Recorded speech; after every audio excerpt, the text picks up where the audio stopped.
Kinda stuck here. The cops won't bother me.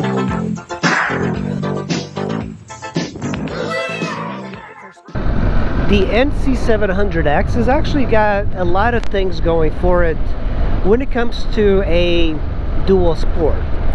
But one of the issues is that Honda decided to just style it as a dual sport and not do anything more with it. And there's a couple of things that I think this bike would be benefiting from. And the first thing is a larger diameter front wheel, like a 19-inch. And I'm kind of curious to know if the CB500 front wheel would work on this bike. And I'm very curious, if you're a local DC resident and want to see if it would swap out with this one, I'd be kind of curious, because a 19-inch front wheel would really make this bike almost as compatible off-road as the V-Strom. And for me, I kind of like the idea of having a nicer, bigger front wheel, because that way it feels I can go on gravel a lot easier. And this one already has a bash plate. So Honda decided to do all the styling of a dual sport, but they removed all the off-road capability.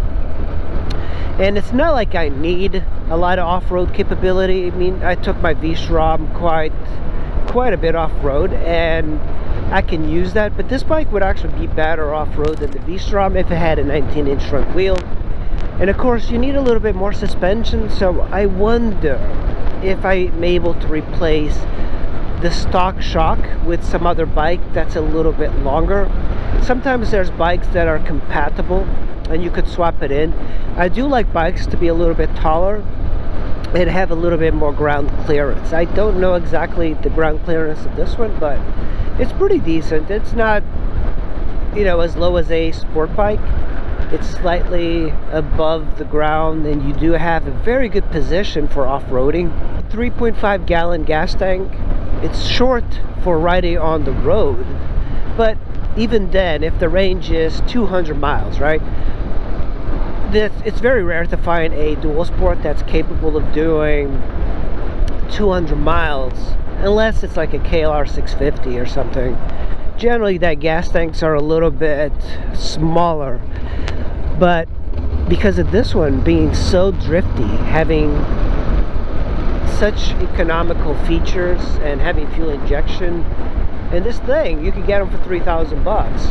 So you're talking about having a fantastic platform for off-roading. Guys with the NC, and they put some knobby tires on, and it looks pretty good. And I've seen these guys do quite a bit of off-road riding. But you know, you can off-road any sort of bike. It's just how good is it going to be off-road compared to another bike. But I really think that if you get knobbies on this thing, it'll be just as good as the V-Strom. Perhaps a little bit less stable, but I think that's all you need. Look at this. This is a little airport here. I think that would be my goal, is to make this bike a little bit better for off-road use. And just by getting knobbies, that would be quite a big benefit. It's just, I really wish that they had a front wheel that was a little bit bigger. And because of the low center of gravity to this bike, it makes perfect sense that this would make a better dual sport than a V-Strom 650. So I'm very surprised Honda's inability to make this bike a better dual sport. But you know, I guess the audience is not the same. Kinda stuck here. The cops won't bother me.